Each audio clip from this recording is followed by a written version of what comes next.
Bang Rustam nih. Ya, benar. Ini mobil tahanannya ini. Ini bukan penjahat, Rosurio itu bukan penjahat. Jangan polisi jadi penjahat di sini. Polisi jadi penjahat. Benar, omong polisi ini penjahat. Jam segini mau dipaksa untuk pindah. Gak apa-apa. Tunggu kita ke atas dulu. Kita lihat. Nggak bisa. Ini bahasa ini jam berapa? Ada jam kerja, jangan dipaksakan Jokowi. Hati-hati kau ya.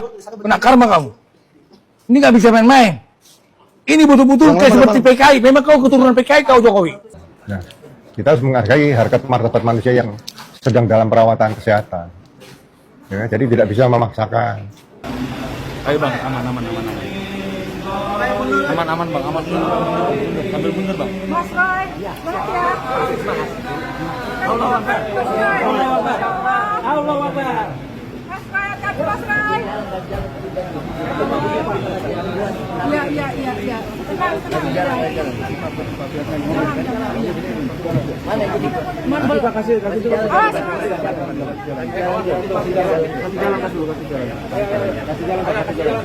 Tifa. Kan nggak ada urgensinya bang. Ini mohon maaf. Ini bukan dalam rangka abang melakukan penangkapan. Untuk harusnya dibantarkan ke sel, tapi karena perilaku kita kan biasa Pak, jadi masuk ke sana dokternya entah pakai stetoskop yang apa sehingga Roy Suryo dan Tifa bisa sakit dua-duanya gitu, demam atau kena apalah gitu. Terus Pak Din Samsudin juga mengajukan diri menjadi jaminan gitu.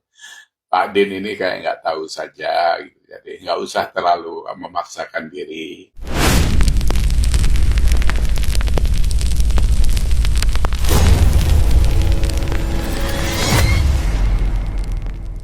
Memang Mas Roy sudah cukup lama juga ya punya penyakit yang siapapun pasti menghadapi ada punya penyakit lah, sakit lah. Intinya Sakit bawaan ya? Ya ada sakit bawaan sih ya.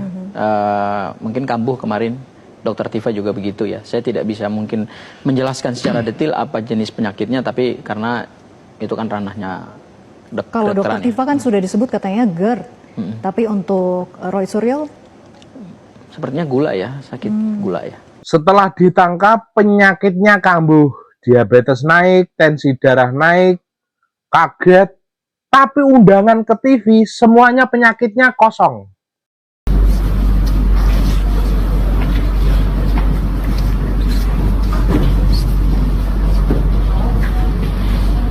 Kondisi di bawah sudah padat. jemput paksa mau dijemput paksa dipindahin itu urusan orang. Karena besok diserahkan ke kejaksaan dari tahanan. Abang bawa ke sana juga kan pagi-pagi juga abang akan serahkan. Kenapa kita tidak tunda saja? Karena sudah tidak tepat lagi penyerahannya. Atau kita nongkrong sini sampai pagi. Kita sama-sama nongkrong. Saya nongkrong sampai pagi di sini, abang apa beda sampai pagi. Kemudian semua administrasi penanganan perkara pidana ini tahap 2 dilakukan di Kejaksaan Negeri Jakarta Selatan. Tanggung jawab abang selesai besok. Dan kita sama-sama jalan. Itu kan nggak ada urgensinya bang. Ini mohon maaf. Ini bukan dalam rangka abang melakukan penangkapan. Yang tidak boleh dipoankan di tengah malam karena dia rawat inap kan masih bisa tunggu besok. Kalau untuk kepentingan penyerahan tersangka kan masih bisa besok bang. Betul bang. Nyawa manusia itu lebih tinggi hanya daripada status tersangka. Nah, bukan. Oke, rumah sakit mengatakan sudah keadaan baik. Tetapi tata cara mengeluarkan pasien rawat inap tidak bisa dilakukan jam 12 malam bang. Itu ada permen kesehatan. Makanya kami kalau abang mau harusnya dari jam 5 tadi. Bang sudah diberitahu, makanya kami dengan dokter selama udah berkoordinasi. Sekarang gini, yang dilihat ya makanya jangan hambat kami sampai jam 12 bang. Dan kan sekarang masih ada waktu bang. Ini maksudnya kami hanya bicara dari sisi kita sedang mengklarifikasi kelayakan kesehatan pasien ya. Ini soal nyawa manusia. Bang, jangan menghambatkan waktu lagi sampai jam 12 mau konfirmasi ke siapa. Sekarang kalian kayak Cinderella. Bang. Sebentar. Seolah-olah kalau jam 12 berubah semuanya. Ini kan soal manusia, soal kemanusiaan. Dia tidak sehat dari kita gugat loh nanti kalau dia nggak ini. Yang menyatakan dia sudah sehat. Yang mengatakan saya itu dokter jaga atau dokter yang merawat? Dokter yang merawat memang siapa? Kan sudah ada suratnya kok bang. Mau kamu apa lagi? Ya jangan hambat kami sampai malam makanya bang. Hambat bang, Bapak yang membacakan ini pelanggaran HAM. Nggak bisa bang. Iya. Sudahlah terserah bang lah. Kami yang penting kami bawa. Oh, nggak bisa, Nggak Pak. bisa. Nggak bisa, Pak. Gimana? Nggak bisa bawa kematian. Coba Bapak lihat. Pasien dong, Ini Pak. pasien tuh masih ada Masih yang dalam infus. infus. Coba lihat. Coba Bapak lihat. Ya, ada apa ini? ini? Ada kemanusiaannya sama sekali. Kami jamin besok di kejaksaan. Sekarang pertanyaannya apa urgensinya untuk besok itu? Ada apa? Ada apa gitu loh? Kami curiga. Ada apa dan kenapa begitu? Itu. Padahal besok itu tinggal berapa jam lagi? Ini jam 11. Menentukan dia sembuh apa tidak. Dan besok sudah ada Dokter jaga ini sebenarnya pasien US kita UGD kan. Bukan Sudah ada dapat surat tadi suratnya dari mana? Harus di laboratorium dulu. Nggak bisa seperti ini. Mereka aja ragu-ragu tadi ya. Ada pasien yang masih diinfus. Tinggal beberapa jam kemudian akan ada penyerahan tersangka. Abang bawa ke sana juga kan pagi-pagi juga abang akan serahkan. Kenapa dia aja Tidak mudah saja karena sudah tidak tepat lagi penyerahan. Atau kita nongkrong sini sampai pagi. Kita sama-sama Nah, Saya nongkrong sampai pagi di sini, Sampai abang nongkrong sampai pagi. Kemudian semua administrasi penanganan perkara pidana ini tahap 2 dilakukan di Kejaksaan Negeri Jakarta Selatan. Tanggung jawab abang selesai besok. dan kita sama-sama jalan. Itu nggak ada urgensinya bang. Ini mohon maaf, ini bukan dalam rangka abang melakukan penangkapan. Bukan. Penangkapan penahanan udah selesai. bang. Makanya kami datang ke sini itu karena sudah dinyatakan selesai perawatannya. Selesai, tapi tata cara mengeluarkan pasien itu kan tidak melebihi yang pertama. Ada abang keluarkan dengan malam orang masih menggunakan apa? Abang keluarkan terus ditonton oleh publik. Nanti kan apa dikoreksi juga oleh publik gitu loh bang. Kita sama-sama aja nongkrong di sini sampai pagi. Abang serahkan besok kepada jaksa penuntut umum. Tanggung jawab abang selesai besok ya. Dalam yang berpikir rame ini kan mereka datang, kita nggak rame. Enggak kita diam tadi. Kalau saya tahu siapa yang buat rame. Jadi kita sama aja nongkrong nongkrong sini sampai pagi. Bila perlu kita ngepor ke juga. Kita tidur sama-sama. Oke? Besok Tidur sama-sama. kita jamin mereka nggak akan. Abang tinggal hitung beberapa jam kewenangan abang selesai penyerahan tersangka besok. Iya. Tidak mengurangi kewenangan abang. Kita akan meleset. Sementara tinggal hitung beberapa jam, abang kewenangannya selesai secara hukum. Sudah lah. Jangan. Bukan, ini memang benar tahanan. Tetapi tinggal kita hitung beberapa jam ke depan, kewenangan abang akan selesai. Kenapa eloknya kita bawa dari sini ke sana? Oke. Mau dibawa Lebih elok. Kalau kita debat di bawah nanti di rekam media. Iya, kita menghindari media. Maka saling hormat, menghargai deh. Paling penting. Saya setuju. Pak Rosadi, tinggal persiapkan administrasi perkaranya aja. Besok penyerahan tersangka ke jaksa, kami akan melaksanakan penyerahan itu. Kewenangan abang selesai, tinggal hitung beberapa jam. Dan kita sama-sama. Dan kami tidak akan menghambat proses penyerahan tersangka kepada jaksa penuntut umum besok. Tapi kan tidak pas seorang pasien masih memakai infus, abang bawa pulang ke sana beberapa jam lagi abang bawa ke kantor kejaksaan. Iya. Kami minta kemanusiaannya ya Pak ya. Sekarang beginilah, jangan ada isu-isu lagi. Dan sampai dari isu ini kan kita sudah masuk publik lagi loh. Ini perkara ini kan ditonton publik bang. Oke.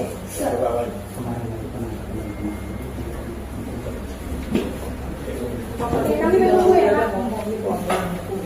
Abang tangkap tidak pernah memberikan pembelaan. Oke. Kami menunggu. Ya. Semoga semua aturan dilanggar.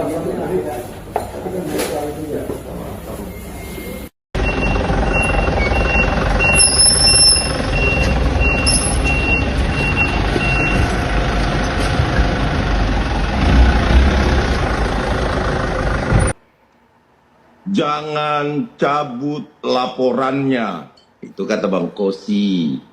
Laporkan saja. Kita tunggu, buktikan di pengadilan. ini kan jejak digital yang tidak bisa hilang. Artinya gini, Anda sendiri yang menyampaikan kepada publik, ayo kita bertaruh, kita sudah Terdiam, siapkan Om 1 Tompel. juta pertanyaan dan lain-lain. Artinya begini Mbak Kumala, jangan karena adanya penangkapan yang merupakan kewenangan dari kepolisian ya, kemudian ini dijadikan orkestrasi uzon lagi ya, dan lain-lain sebagainya. Penyidik memiliki kewenangan untuk itu. Artinya ketika dia dilakukan penangkapan itu sudah sesuai. Nah kalau ada administrasi prosedural yang monggo kerso, silakan lakukan prapit. Ya upaya paksa itu tidak mungkin juga ada seorang yang melakukan tindak pidana terus saya datangin, polisi harus permisi, saya mau nangkap boleh apa enggak, kalau enggak boleh saya pulang aja. Kan lucu republik ini. Ini sudah lumrah, artinya tegas dan terukur ya. Makanya kalau nggak mau ditangkap jangan melakukan tindak pidana, kan begitu. Ini tahu dan mau kok. Artinya Terdiam kan Ahmad Kozinuddin yang selama ini kita kenal nyerocos, nggak ada hentinya tuh mulut ya. Terdiam di Selamat ulti. ulang tahun Pak Jokowi yang ke-65. Semoga Bapak selalu sehat bersama Ibu, bisa mendampingi keluarga, anak-anak, cucu, karena Bapak adalah satu-satunya presiden Indonesia yang mampu merubah peradaban perpolitikan Indonesia. Bapak adalah sufinya politik. Saya sudah sampaikan berapa kali, kalau yang lain itu cupu-cupu semua. Ya, cupu-cupu itu kan ibarat kupu-kupu, indah di sayap, tapi rentan dia, karena tidak kuat, mudah robek. Ya, jadi kalau perpolitikan kita ini ya politikus-politikus yang seperti itu ya biasanya mentalnya nggak tahan atau tidak bisa dipercaya. Pak Jokowi juga di ulang tahun sekali ini dapat hadiah yang istimewa, yaitu Roy dan Dipa dicokot untuk harusnya dibantarkan ke sel, tapi karena perilaku kita kan biasa Pak, jadi masuk ke sana dokternya entah pakai stetoskop yang apa sehingga Roy Suryo dan Dipa bisa sakit dua-duanya gitu, demam atau kena apalah gitu. Terus Pak Din Samsudin juga mengajukan diri menjadi jaminan gitu. Pak Din ini kayak nggak tahu saja gitu, jadi nggak usah terlalu memaksakan diri, biarkan saja hukum yang bekerja gitu kan. Nanti kalau Bapak terlalu ngotot nanti apa ya, salah gigit Pak. Nanti kalau Bapak gigit tulang, sakit giginya tuh. Jadi nggak usah terlalu lah. Bapak itu sebagai tokoh masyarakat harusnya kan yang adem.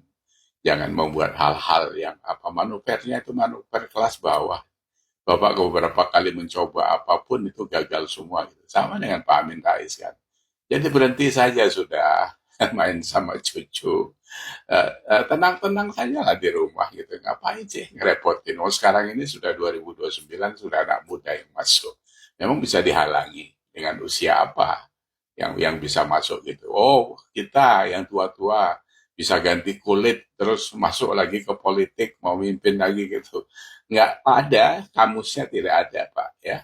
Jadi saran saya segera insaf saja. Terus buat para pembenci, saya siapkan Jokowi dalam angka. Jadi supaya kita bisa melihat, ini sudah ratusan kali dibahas orang tentang apa yang dikerjakan Pak Jokowi. Tapi memang masih butuh supaya Anda melek dan sadar bahwa selama ini kalau Anda cuap-cuap Pak Jokowi ninggalin utang dan sebagainya, datanya itu harus dibaca bro. Supaya kita nggak salah persepsi gitu. Cuma memang susah kalau kalian sudah membenci itu kan, ruang untuk berpikir jembar itu tidak ada. Jadi bondennya itu sudah tidak ada. Jadi kekayaan berpikir besar itu tidak ada. Kegelisahan saja yang ada. Ya seperti kegelisahan pasar sekarang melihat Pak Prabowo gitu ya. Nah, isu itu ada ini ya. Jadi PDB per kapita dibanding Pak SBY dalam 10 tahun. Waktu Pak SBY itu PDB-nya 1.100, setelah Megawati naik ke 3.500 dolar, itu naik 118%. Di zaman Pak Jokowi 3.500-nya menjadi 4.960. Naiknya itu 41,7. Cuma kena COVID 3 tahun efektif. Harusnya ini naiknya 102%. Jadi COVID itu membebani apapun yang ada di dunia ini selama 3 tahun lebih kurang. Jadi kita juga kena imbasnya itu kan. Nah, investasi asing waktu zaman Pak SBY masuknya 3.000 triliun uang kita ya. Di zaman Pak Jokowi itu 16.000 triliun. Jadi 433% naiknya seperti itu. Kelas penilaian ekonomi dunia seperti MSC dan Moody's itu zaman Pak SBY di ujungnya Indonesia masuk ke emerging market. Di Pak Jokowi masuk emerging market plus. Tapi di sekarang ini di zaman Pak Prabowo sudah negatif. Tapi belum turun ke frontier country. Jadi kalau berdoa saja nanti tanggal 24 kalau MSCI mengumumkan kita tidak kena imbas itu. Kalau sudah masuk ke frontier market seperti yang disampaikan para pakar dan saya juga sudah mencatat itu, kita itu nanti cari utangan susah, kalaupun dapat bunganya tinggi, itu makin memperberat kita. Dan yang makin parah itu adalah investor makin enggan masuk. Sekarang saja sudah lari semua ke Vietnam. Kemarin saya lihat Bung Helmi Yahya mengatakan bahwa dia ke Tiongkok, beberapa perusahaan dia temui itu yang paling dikeluhkan itu adalah masalah perizinan dan kebijakan yang terus tidak pasti di Indonesia ini. Perizinan rata-rata 2 tahun, sementara Vietnam 2 bulan. Dan kebijakan kita pagi tempe, sore delay. Ini yang membuat orang tidak nyaman. Harusnya ini tahulah Pak Prabowo. Pak Prabowo kan orang pintar. Pak Hashim adiknya juga orang-orang kelas dunia lah. Dekat dengan Rothschild dan sebagainya. Itu kan harusnya tidak mengabaikan itu. Ya ini sambil jalan, kita ngobrol saja. Belanja negara di zaman Pak SBY itu 12.000 triliun. Di zaman Pak Jokowi itu 28.000 triliun. Jadi naiknya itu 154%. Transfer ke daerah zaman Pak SBY itu 4.000 triliun, 36% dari uang yang dibelanjakan negara, sementara Pak Jokowi itu 9.500 triliun, 34%. Belanja rutin 8.000. Pak SBY itu mengambil 72% dari belanja negara, sementara Pak Jokowi itu 19.000 triliun, mengambil porsi 68% dari belanja negara. Artinya apa? Jadi kalau dikatakan belanja rutin Pak Jokowi lebih kecil, itu berarti penggunaan uangnya lebih efektif dan efisien. Itu kelihatan di situ ya. Infrastruktur zaman Pak SBY itu 2.000 triliun, di zaman Pak Jokowi 3.500 triliun. COVID tidak ada di zaman Pak SBY, di zaman Pak Jokowi memakan biaya 1.650 triliun. Bunga utang di zaman Pak SBY bayar 888 triliun, di zaman Pak Jokowi 3.061 triliun. Nah, posisi utang akhir Pak SBY 2.609, posisi utang akhir Pak Jokowi 8.461. Jadi ini yang selalu dikatakan orang, Pak Jokowi ninggalin utang banyak. Nambahnya itu kan kira-kira 5.852 triliun. Anda harus lihat ke atas, uang itu untuk apa? Pembangunan infrastruktur itu 3.500 triliun. Disampur dengan COVID saja 1.650 triliun, itu sudah 5.100 triliun. Utangnya 5.800 triliun. Terus apa lagi? Transfer ke daerah, dana desa 800 triliun. Ini yang harus dipahami gitu. Jadi jangan asik ngomongin Pak Jokowi itu ninggalin hutang dan sebagainya. Anda loh sekarang itu lewat jalan tol, BBM di Papua satu harga. Kenapa nggak dicatat sebagai sebuah prestasi seorang Joko Widodo gitu kan? Kenapa terus yang jelek-jelek saja? Pernah ada isu 4.000 triliun kata rumahnya di bunkernya Pak Jokowi. Anda bilang 4.000 triliun dalam dolar itu dalam dikeduk ke dalam rumahnya itu bisa 20 meter. Berarti kalau diambil 4.000 triliun habis dong nggak membangun Indonesia ini kan ya. Beban biaya ini masing-masing di zaman Pak SBY itu yang paling besar gaji PNS dan bunga utang. Sementara di zaman Pak Jokowi transfer daerah, subsidi, dana desa. Ya, beda peruntukannya jadi. Dalam belanja infrastruktur zaman SBY tidak kelihatan apa-apa. Hanya 9.500 power plant yang akhirnya juga diselesaikan sama Pak Jokowi. Bendungan ada 7, renovasi bandara lama dan 15 yang baru. Di zaman Pak Jokowi ada bendungan 61, bandara renovasi 19, yang baru ada 27. Hasil kebijakan era SBY untuk hasil jangka panjang dalam revenue, maksudnya yang diletakkan itu menghasilkan untuk jangka panjang sebagai penghasilan negara. Itu nyaris tidak ada, tidak kelihatan. Merevisi perjanjian blok tangguh di zaman Pak Bu Megawati, yang waktu itu kita defisit 2 dolar setiap MMBTU, di zaman Pak SBY malah menganga jadi 10 dolar. Jadi kalau 11 juta barel MMBTU satu tahun di zaman Bu Mega itu kehilangan harga sama pasar ya. Itu jumlahnya adalah sekitar 374 miliar dolar di zaman Bu Mega. 374 miliar rupiah per tahun. Di zaman Pak SBY itu 1,87 triliun. Karena gap harga jual dan kontrak yang ditandatangani dengan China itu bedanya 10 dolar di zaman Pak SBY. Saya nggak tahu waktu itu, berarti renegosiasinya gagal. Kira. Belanja infrastruktur di zaman Pak Jokowi 3.500 triliun.